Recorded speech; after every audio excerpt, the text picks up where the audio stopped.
Hi everyone! Sa video ito ay sasagutin natin yung isa sa mga katanungan ng ating viewers kung paano hindi ko na-link yung FB page ko po or na-approve na yung Shopee affiliate ko at gusto ko pong i-link yung iba pang mga platform ko like YouTube, TikTok at Facebook page ko po. Pwede pa po ba yun kahit approve na yung Shopee affiliate po? Sa video na to ay sasagutin po ang katanungan na yan. Kaya kung gusto po niyo malaman, panoorin niyo po yung video na to hanggang dulo dahil ang video na to ay makakatulong po sa inyo. Kaya please stay tuned and please don't forget to subscribe.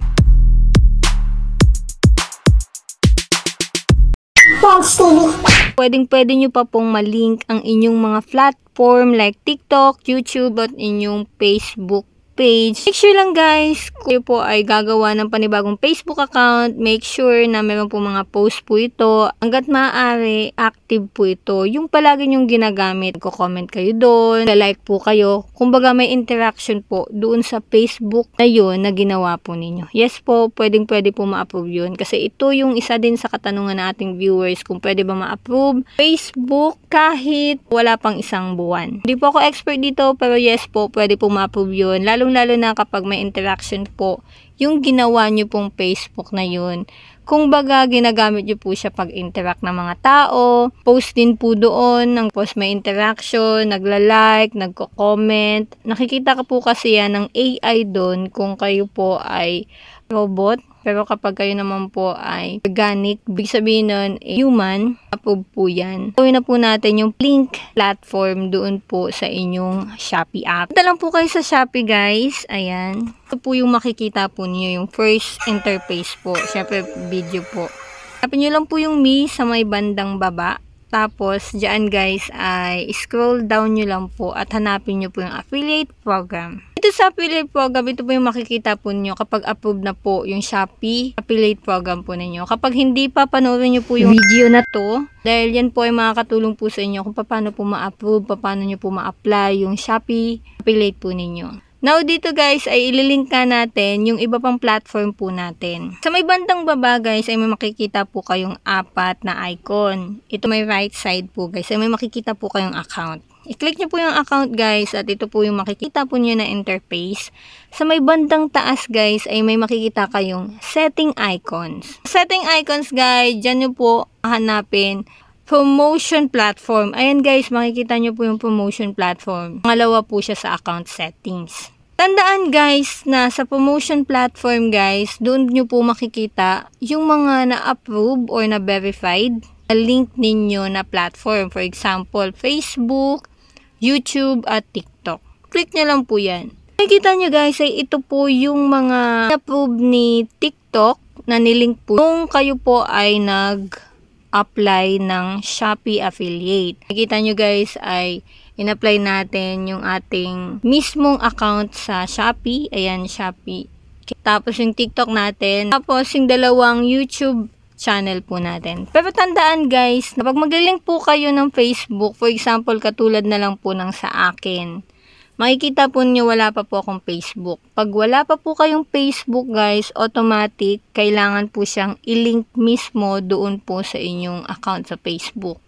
Pero kapag may Facebook na po kayo dyan, na link, copy link nyo lang po yung Facebook page ninyo. For example po, katulad neto, YouTube po, pag mag-a-add promotion tayo, tapos meron tayong YouTube account.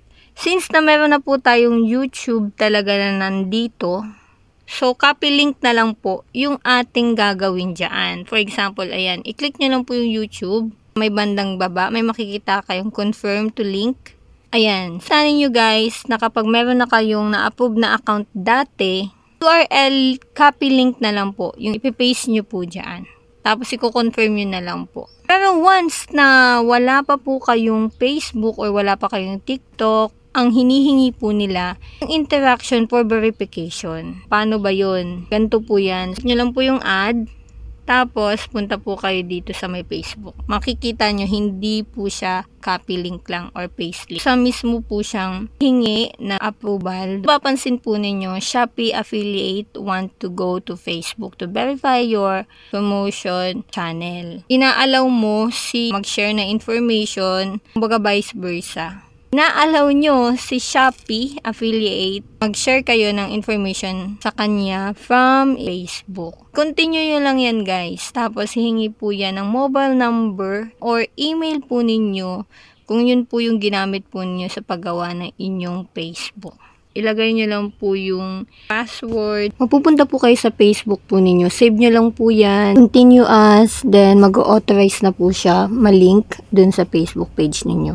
Kung meron naman po kayong Facebook pages, yung madami kayong Facebook pages, ganito naman po yung gagawin po ninyo. Punta lang kayo sa edit, settings, tapos lalabas na po dyan yung lahat ng mga pages po ninyo doon po sa specific na profile po ninyo. Click nyo lang po yan. Review nyo lang po itong terms ni Shopee po to Facebook po. Kapag okay na po or all goods na po kayo dito, click nyo lang po yung done. Then, maglilink na po siya sa Shopee. You may now link your Shopee to Facebook. Okay nyo lang po yan. And then, ina-authorize na po ni Shopee po yung Facebook page nyo po as a Shopee affiliate po. Kung nakaka-experience man kayo ng pagka-delayed or error po sa pag-link, okay lang po yan. Ulitin nyo na lang po kapag okay na po yung connection ninyo. Sometimes kasi nagkaka-problem po sa connection po tayo. Pero guys, ulitin nyo lang po guys para ma-approve po at ma-link yung Facebook page po ninyo doon sa Shopee po. Paano i-remove ang platform link sa Shopee? For example, may gusto kayong tanggalin. Ayaw nyong i-link yung account nyo po dito. So, ang gagawin nyo po is may makikita po kayo sa bandang right side sa taas, edit. Ayan. I-click nyo lang po yung ayaw po ninyo. For example yan. Tapos, i-delete nyo lang po. Usa na po talaga siya matatanggal sa promotional platform po ninyo. So, ganun lang po yun guys. Kapag gusto nyo pong i-link ang inyong Facebook, YouTube, or TikTok dito po kay Shopee Affiliate. Sana po nakatulong po yung video na to. Kung nakatulong man ang video na to, huwag niyo po kalimutan mag-subscribe at i-click nyo na lang din po yung bell button para sa tuloy-tuloy na mapanunood ng mga informative video na kagaya nito. This is Yanch and see you to my next video.